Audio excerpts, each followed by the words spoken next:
व्यक्तित्व एक दूसरे को प्रभावित करने की योग्यता ही व्यक्तित्व कहलाती है। व्यक्तित्व व्यक्ति के मनोशारीरिक गुणों का गत्यात्मक संगठन है, जिसके माध्यम से व्यक्ति अपने वातावरण में अपूर्व समायोजन स्थापित करता है।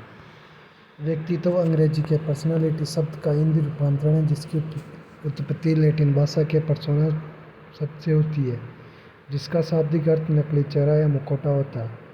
पर्सनालिटी, पर्सोना, नकली चेहरा या मुखौटा।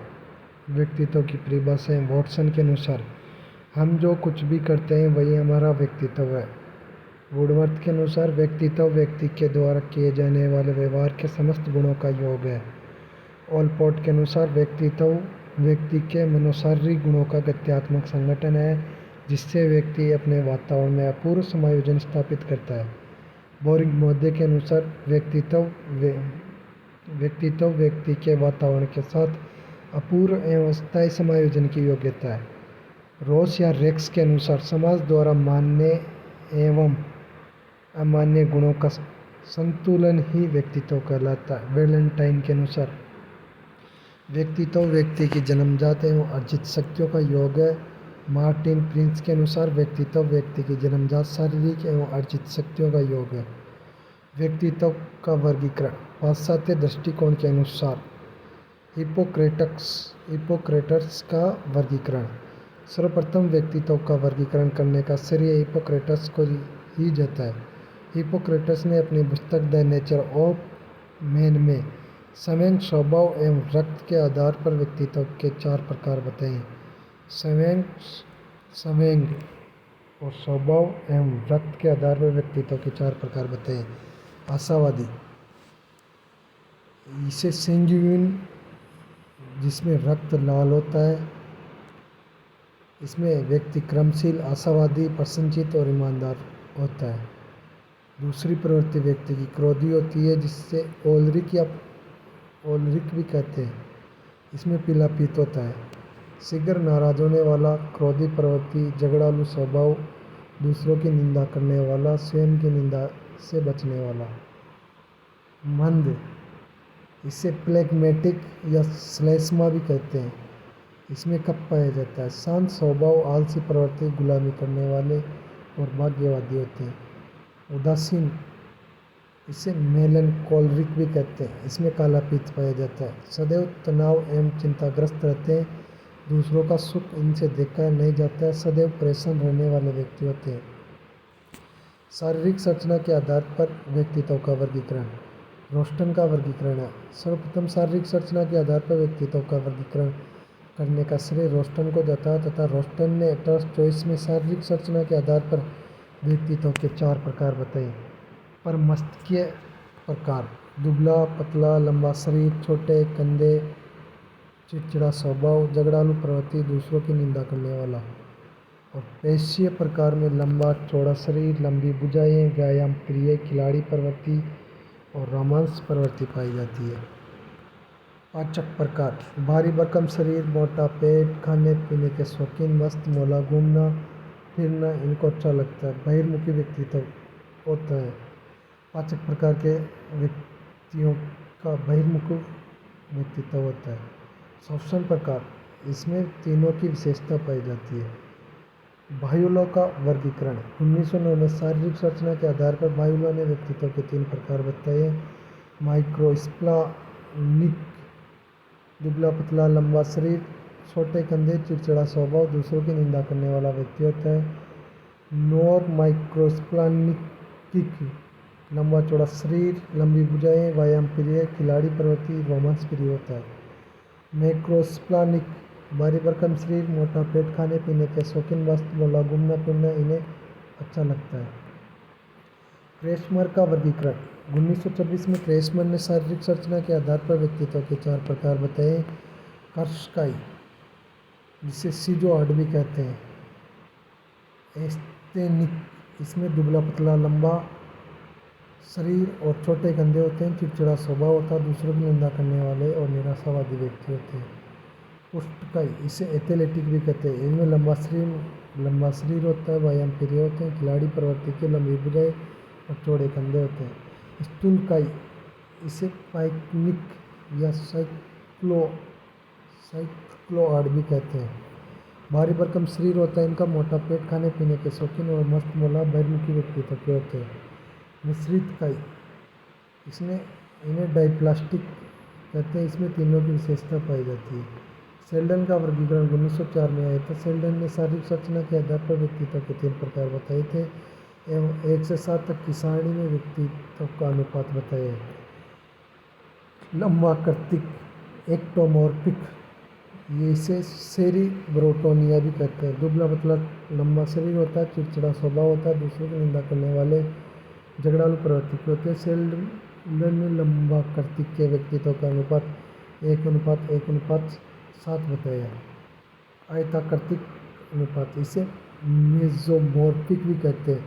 सोमेटोटोनिया, लंबा चौड़ा शरीर, व्यायाम प्रिय, खिलाड़ी प्रवृत्ति और रोमांस प्रवृत्ति के होते हैं। सेल्डन ने इसका व्यक्तित्व अनुपात 1:7:1 बताया। गोलाकृतिक, एंडोमॉर्फिक, इसे मिस्टोटोनिया भी कहते हैं। भारी भरकम शरीर, मोटा पेट, खाने पीने के शौकीन, मस्त मौला, घूमना फिरना इन्हें अच्छा लगता है, बहिर्मुखी व्यक्तित्व है, मिलनसार प्रवृत्ति पाई जाती है।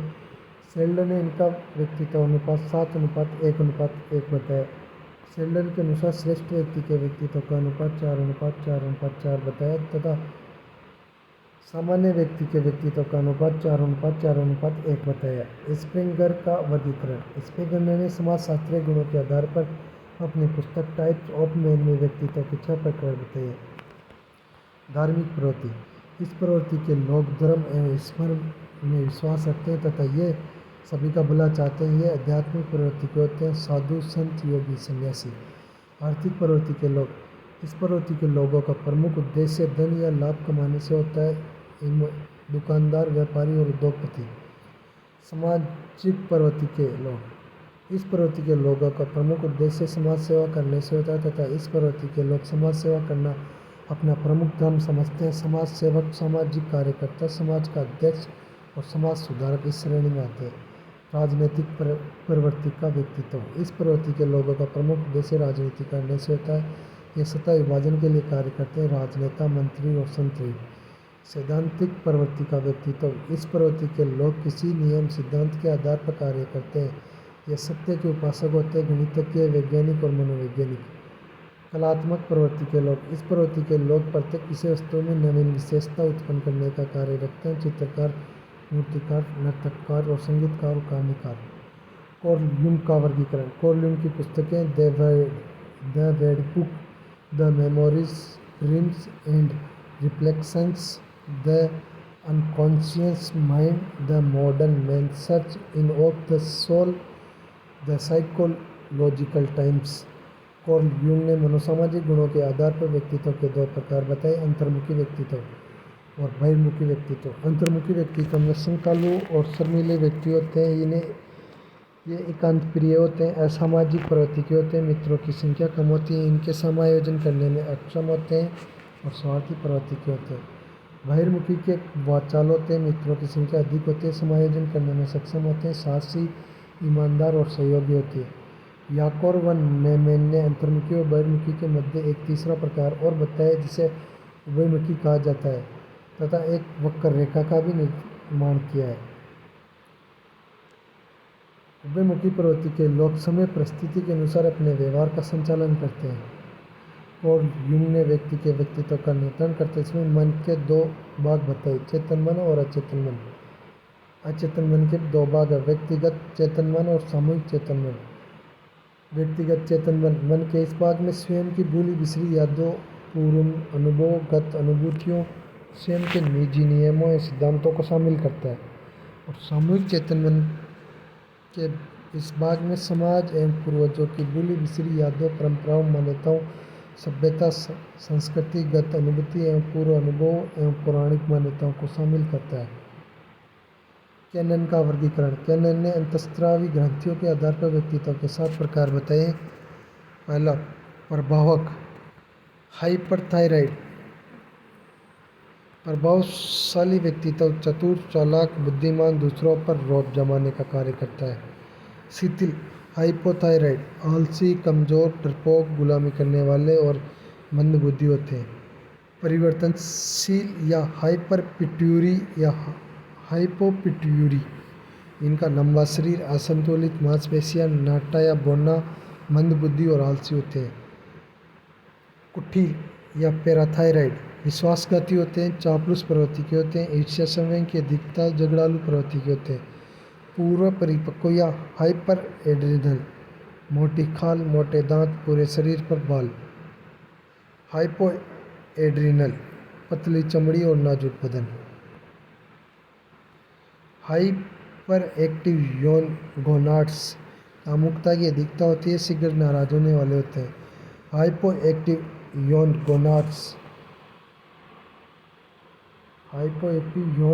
गोनाड्स, रचनात्मक कार्य करना, साहित्य व संगीत प्रेमी होती है। आइजेनेक का वर्गीकरण।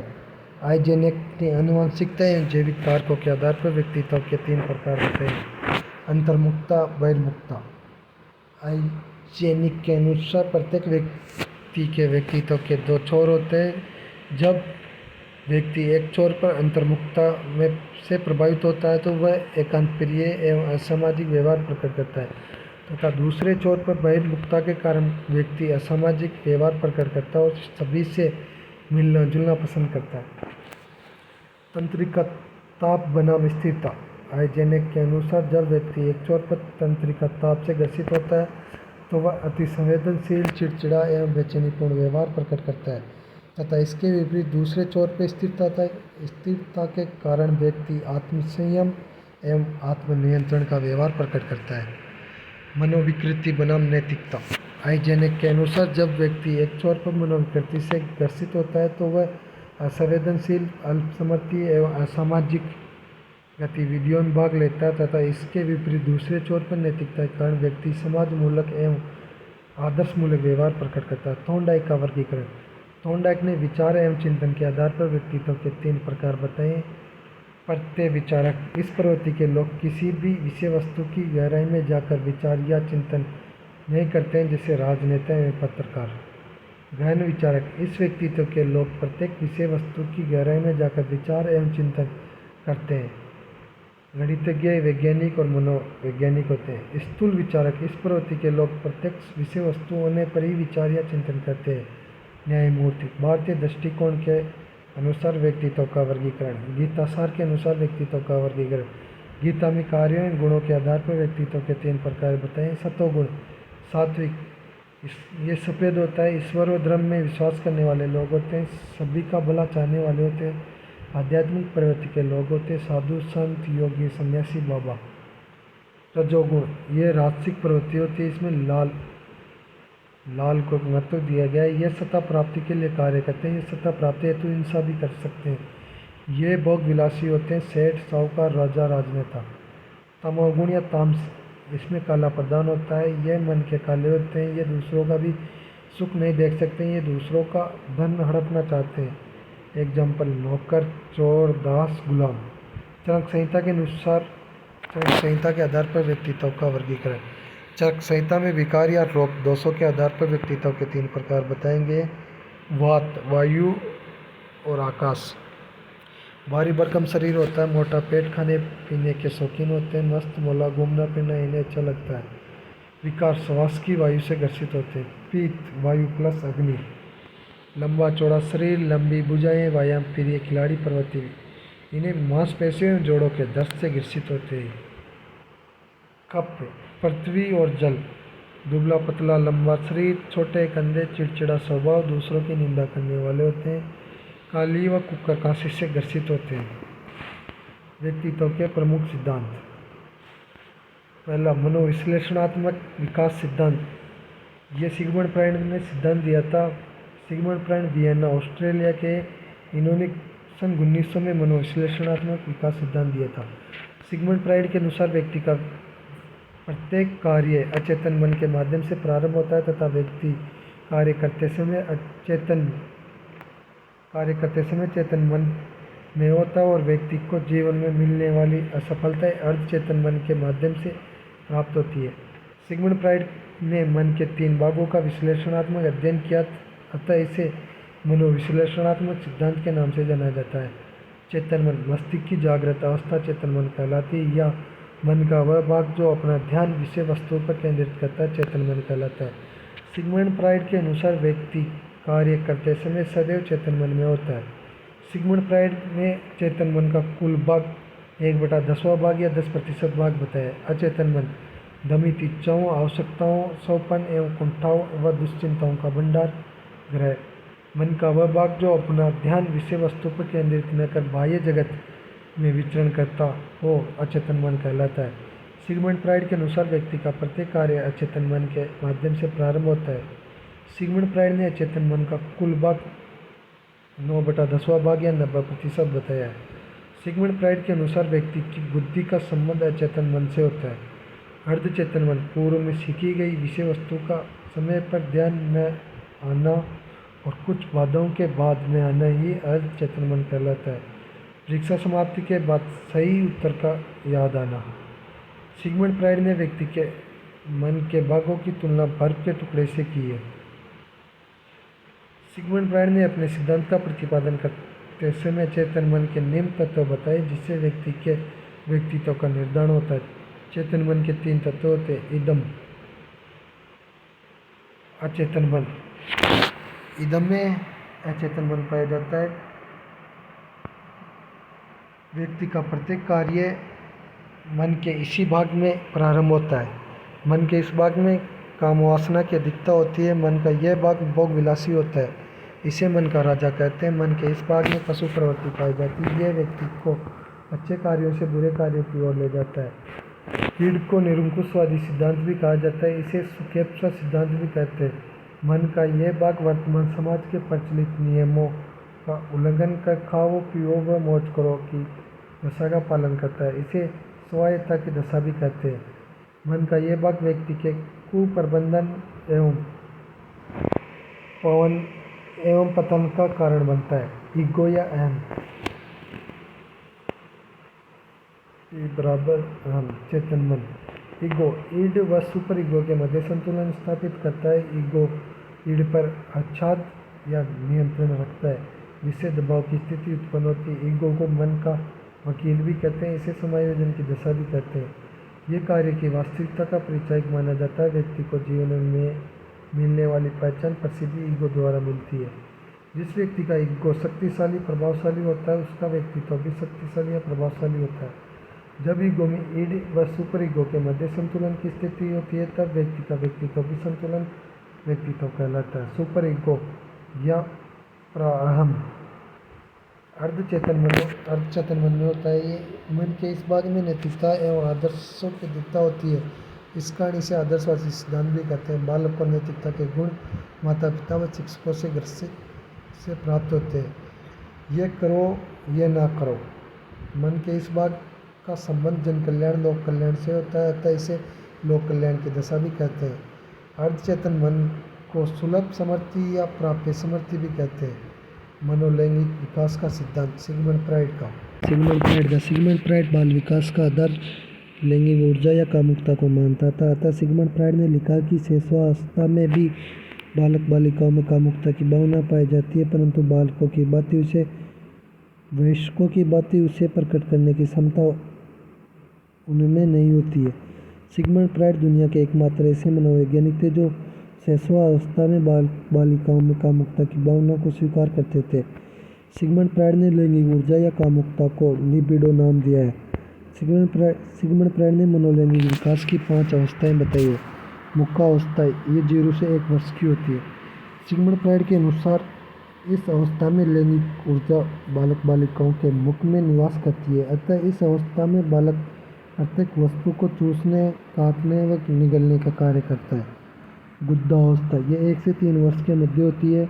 इस अवस्था में लैंगिक ऊर्जा बालक बालिकाओं के गुद्दे में निवास करती है, अतः इस अवस्था में बालक जिद्दी, आक्रामक एवं धारणात्मक होता है तथा गुद्धावस्था में बालक स्वयं के अपशिष्ट पदार्थों से खेलना पसंद करता है। केंद्रीय अवस्था या लैंगिक अवस्था ये 3 से 6 वर्ष के मध्य होती है। इस अवस्था में लैंगिक ऊर्जा बालक बालिकाओं के केंद्र में निवास करती है तथा इस अवस्था में बालकों में ओडिपस व बालिकाओं में इलेक्ट्रा ग्रंथियों का विकास हो जाता है। ओडिपस ग्रंथि के कारण बालक अपनी माँ के प्रति और बालिका अपने पिता के प्रति इलेक्ट्रा ग्रंथि के कारण विश्वास एवं स्नेह का भाव प्रकट करती है। अदृश्य अवस्था ये 6 से 12 वर्ष के मध्य होती है। इस अवस्था में लैंगिक ऊर्जा बालक बालिकाओं में अदृश्य है या निष्क्रिय हो जाती है। अतः इस अवस्था में बालक बालिकाओं में समलिंगीय सद्भावना पाई जाती है। जनेंद्रिय अवस्था 12 वर्ष से ऊपर। इस अवस्था में लैंगिक ऊर्जा या संतानोत्पत्ति की ओर अग्रसर होता है। मनोसामाजिक विकास सिद्धांत 1963 में एरिक्सन के द्वारा दिया गया था। इनकी किताबें हैं जीवन अवधि सिद्धांत, the childhood and society, the life cycle is completed, the Erikson reader, the toys and reason. नवफ्रायडवादी मनोवैज्ञानिक Erikson, Jung, Adler, Erich Fromm. 3R theory का प्रतिपादन एरिक्सन ने किया था। एरिक्सन के अनुसार प्रत्येक बालक बालिकाओं में व्यक्तित्व के विकास पर सामाजिक कारकों का प्रभाव पड़ता है तथा एरिक्सन की जिज्ञासा प्रवृत्ति इस बात में थी कि एक बालक अपने व्यक्तित्व का विकास किस प्रकार से करता है तथा उसके व्यक्तित्व के विकास पर समाज एवं परिवार के लोगों के द्वारा क्या प्रभाव डाला जाता है और कितना सहयोग प्रदान किया जाता है। एरिक्सन ने मनोसामाजिक विकास की 8 अवस्थाएं बताई है, अतः इसे जीवन अवधि सिद्धांत के नाम से भी जाना जाता है। पहले विश्वास बनाम अविश्वास की अवस्था ये 0 से 2 वर्ष के मध्य होती है। इसमें आशा उम्मीद का गुण पाया जाता है और स्तनपान का कार्य करता है। शेषावस्था में होती है। स्वायत्तता बनाम लज्जाशील की अवस्था ये 2 से 3 वर्ष के मध्य होती है। इसमें कार्य टॉयलेट ट्रेनिंग और इच्छा शक्ति का गुण पाया जाता है। इसे प्रारंभिक बाल्यावस्था भी कर सकते हैं। पहल बनाम अपराधी ये 3 से 6 वर्ष के मध्य होती है। इसमें ये खेल की अवस्था होती है। उद्देश्य प्रवृत्ति का गुण पाया जाता है और खेल कार्य किया जाता है। परिश्रम बनाम हीनता की अवस्था ये 6 से 12 वर्ष के मध्य होती है। इसमें विद्यालय कार्य किया जाता है और ये इसे विद्यालय की अवस्था भी कहते हैं। इसमें सामर्थ्य या प्रतियोगिता का गुण पाया जाता है।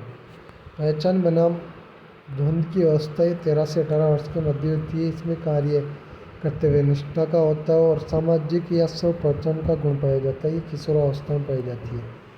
घनिष्ठता बनाम अलगाव की अवस्था ये 19 से 35 वर्ष के मध्य होती है। इसमें अंतःक्रिया का कार्य किया जाता है और प्रेम प्यार का आदि गुण पाए जाते हैं। ये वयस्क अवस्था में होती है।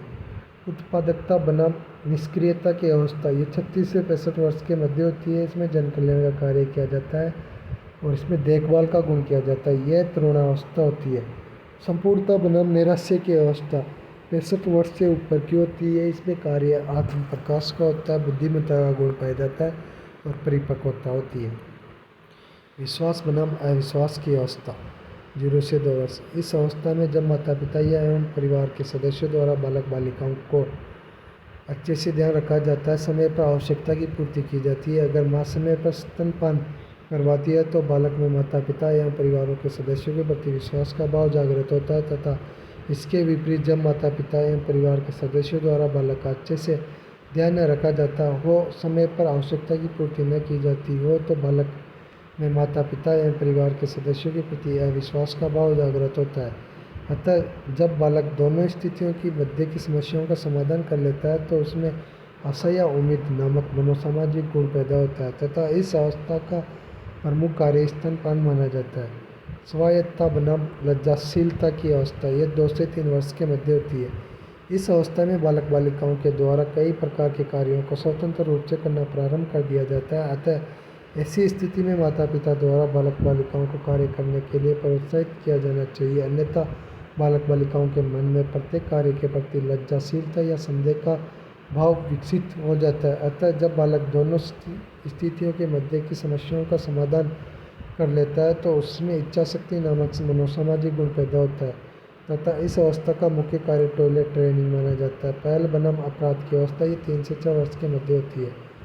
इस अवस्था में बालक स्वयं सक्रिय होकर अपने आसपास के वातावरण को जानना समझना चाहता है तथा नवीन वस्तु की खोज करना चाहता है तथा उसमें नवीन चीज़ों को जानने की जिज्ञासा प्रवृत्ति होती है। अतः ऐसी स्थिति में माता पिता द्वारा बालक बालिकाओं को प्रोत्साहित किया जाना चाहिए, अन्यथा उनके मन में प्रत्येक कार्य के प्रति दोष की भावना का विकास हो जाता है। अतः जब बालक दोनों स्थितियों के मध्य की समस्याओं का समाधान कर लेता है तो उसमें उद्देश्य प्रवृत्ति नामक मनोसामाजिक गुण पैदा होता है तथा इस अवस्था का प्रमुख कार्य खेल माना जाता है।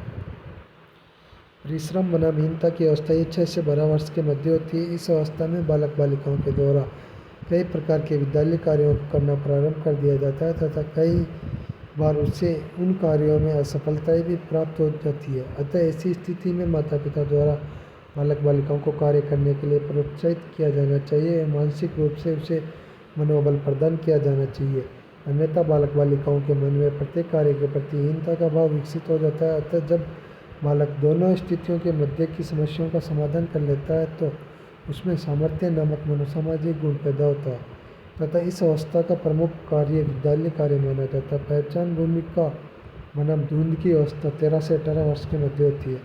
इस अवस्था में बालक अपने समाज, परिवार या मित्रों के मध्य अपनी पसंद के क्षेत्र में सामाजिक स्व पहचान बनाना चाहता है। अतः ऐसी स्थिति में माता पिता द्वारा बालक बालिकाओं को प्रोत्साहित किया जाना चाहिए, अन्यथा बालक बालिकाओं के मन में प्रत्येक कार्य के प्रति द्वंद्व या संघर्ष की भावना उत्पन्न हो जाती है। अतः जब बालक दोनों स्थितियों के मध्य की समस्याओं का समाधान कर लेता है तो उसमें सामाजिक स्व पहचान नामक मनोसामाजिक गुण पैदा होता है तथा इस अवस्था का प्रमुख कार्य कर्तव्य निष्ठता माना जाता है। घनिष्ठता बनाम अलगाव की अवस्था ये 19 से 35 वर्ष के मध्य होती है। इस अवस्था में जब किसी एक व्यक्ति दूसरे व्यक्ति के विचारों को अच्छे से महत्व या सम्मान दिया जाता है तो उनके मध्य घनिष्ठता का भाव उत्पन्न होता है तथा इसके विपरीत एक दूसरे के विचारों को अच्छे से महत्व या सम्मान न देने पर उनके मध्य अलगाव की स्थिति उत्पन्न हो जाती है। अतः जब व्यक्ति दोनों स्थितियों के मध्य की समस्याओं का समाधान कर लेता है तो उसमें प्रेम या स्नेह नामक मनोसामाजिक गुण पैदा होता है तथा इस अवस्था का प्रमुख कार्य विचारों की अंतःक्रिया माना जाता है। उत्पादकता बनाम निष्क्रियता की अवस्था 36 से 65 वर्ष के मध्य होती है। इस अवस्था में प्रत्येक व्यक्ति अपने समाज एवं परिवार कल्याण के लिए कार्य करता है, अतः उसमें उत्पादकता का भाव उत्पन्न होता है तथा इसके विपरीत जो व्यक्ति ऐसा नहीं कर पाता उसमें निष्क्रियता का भाव उत्पन्न होता है। अतः जब व्यक्ति दोनों स्थितियों के मध्य की समस्याओं का समाधान कर लेता है तो उसमें देखभाल नामक मनोसामाजिक गुण पैदा होता है तथा इस अवस्था का प्रमुख कार्य जन कल्याण या समाज कल्याण माना जाता है। संपूर्णता बनाम निराशा की अवस्था ये 65 वर्ष से ऊपर के लोगों में होती है। इस अवस्था में व्यक्ति अपने संपूर्ण मानव जीवन पर आत्म प्रकाश डालता है और यह विचार करता है कि मैंने अपना जीवन अच्छे से जिया है, तो उसमें ईमानदारी का भाव उत्पन्न होता है तथा इसके विपरीत जब व्यक्ति को लगता है कि मैंने अपना जीवन अच्छे से नहीं जिया है तो उसमें निराशा का भाव उत्पन्न होता है। अतः जब व्यक्ति दोनों स्थितियों के मध्य की समस्याओं का समाधान कर लेता है तो उसमें बुद्धिमत्ता नामक मनोसामाजिक गुण पैदा होता है और इस अवस्था का प्रमुख कार्य आत्म प्रकाश या जीवन प्रकाश माना जाता है। एरिक्सन ने अपने सिद्धांत का प्रतिपादन करते समय 3R थ्योरी का प्रतिपादन किया था, जिसमें कर्मकांड, कर्मकांडता और कर्मकांडवाद के नाम से जाना जाता है। 3R रिचुअल कर्मकांड, मैं सदैव पूजा पाठ करता हूँ। कर्मकांडता, यह व्यक्ति के जीवन को जटिल बनाती है, जैसे मुझे पूजा पाठ तो करना ही पड़ेगा। कर्मकांडवाद, इसमें व्यक्ति अपने दैनिक जीवन को आवश्यकता अनुसार बदलता है। शील गुण सिद्धांत, शील गुण का सिद्धांत ऑलपोर्ट और आर विकेटर ने दिया था। शील गुण से आशय वह गुण जिसके माध्यम से व्यक्ति के व्यक्तित्व का संचालन एवं निर्धारण होता हो शील गुण कहलाते हैं। ऑलपोर्ट ने शील गुणों को 2 भागों में विभक्त किया है। सामान्य शील गुण, वह शील गुण जो अधिकांश लोगों में पाया जाता है, सामान्य शील गुण कहलाता है तथा लोगों के व्यवहार की आपसी तुलना सामान्य शील गुणों के माध्यम से की जाती है। विशिष्ट शील गुण, वह शील गुण जो व्यक्ति विशेष तक सीमित हो विशिष्ट शील गुण कहलाता है। ऑलपोर्ट ने विशिष्ट शील गुणों के 3 प्रकार बताए। कार्डिनल शील गुण, इसे मुख्य प्रवृत्ति का शील गुण भी कहते हैं। वह शील गुण जिसके माध्यम से व्यक्ति के व्यक्तित्व की जटिलतम व्याख्या की जाती हो कार्डिनल शील गुण कहलाते हैं। यह शील गुण इतने शक्तिशाली होते हैं कि इन्हें छुपाया या दबाया नहीं जा सकता। व्यक्ति को जीवन में मिलने वाली प्रसिद्धि या पहचान कार्डिनल शील गुणों के माध्यम से मिलती है। महात्मा गांधी का अहिंसा वाला गुण, हिटलर का तानाशाही गुण, मदर टेरेसा का दया वाला गुण, केंद्रीय प्रवृत्ति के शील गुण, वह शील गुण जिसमें व्यक्ति सदैव जिंदा रहता हो केंद्रीय प्रवृत्ति के शील गुण कहलाते तथा व्यक्ति अपने दैनिक जीवन की आवश्यकताओं की पूर्ति इन्हीं गुणों के माध्यम से करता है। विश्वास, तनाव, खुशी, क्रोध, भय गौण प्रवृत्ति के शील गुण। वह शील गुण जिसके माध्यम से व्यक्ति के व्यक्तित्व का निर्धारण करने में कोई समस्यायिता प्राप्त न होती हो, गौण प्रवृत्ति के शील गुण कहलाते हैं। हेयर स्टाइल, खाने की आदत, कपड़े पहनने का ढंग। ओलपोर्ट ने शील गुणों के शब्दों की संख्या 17,953 बताई, जिनका विश्लेषण कर आर.बी. कैटल ने उनकी संख्या 45 कर दी तथा इनसे 200 पद बनाए। इन पदों से 35 वाक्यों का निर्माण कर 16 प्रकार के शील गुण बताइए। आर.बी. कैटल ने 16 शील गुणों को 2 भागों में विभक्त किया। सतही शील गुण वह शील गुण जो व्यक्ति के दिन प्रतिदिन की व्यवहार एवं अंतःक्रिया से स्पष्ट रूप से दिखाई दे, स्थायी शील गुण कहलाते हैं। सहयोग, प्रसन्नता, सामुदायिकता। मूल शील गुण वह शील गुण जो व्यक्ति की आंतरिक मानसिक संरचना को प्रकट करते हैं, मूल शील गुण कहलाते हैं। विश्वास, परोपकारिता, मित्रता और निस्वार्थ। आर.बी. कैटल ने मूल शील गुणों को 2 भागों में विभक्त किया। स्वाभाविक शील गुण इनका संबंध आनुवंशिकता से होता है। पर्यावरणशील गुण इनका संबंध पर्यावरण से होता है। व्यक्तित्व का ए-बी टाइप सिद्धांत रोज़ेनमैन एवं फ्रीडमैन ने दिया है। ए टाइप इस व्यक्तित्व के लोग सदैव काम में दबे रहते हैं तथा इनके व्यवहार में अत्यधिक चंचलता या कामुकता देखने को मिलती है और इनका रक्तचाप उच्च होता है। इस व्यक्तित्व के लोग हृदय रोग के प्रति संवेदनशील रहते हैं। बी टाइप के लोग इस व्यक्तित्व के लोग शांत, संयमी एवं आत्मनियंत्रण वाले होते हैं। सी टाइप वर्गीकरण मॉरिस द्वारा जोड़ा गया था तथा इस व्यक्तित्व के लोग कैंसर रोग के प्रति अति संवेदनशील होते हैं। रोज़ेनमैन व फ्रीडमैन ने विकारों के आधार पर व्यक्तित्व को 3 भागों में विभाजित किया है। व्यक्तित्व का मांग सिद्धांत हेनरी मुर्रे ने दिया है। हेनरी मुर्रे के अनुसार प्रत्येक व्यक्ति अपने वातावरण से 40 प्रकार की मांगें रखता है, अतः जो व्यक्ति इन मांगों की पूर्ति कर लेता है उसके व्यक्तित्व का विकास हो जाता है तथा जो व्यक्ति इन मांगों की पूर्ति नहीं कर पाता है उसके व्यक्तित्व का विकास नहीं हो पाता है।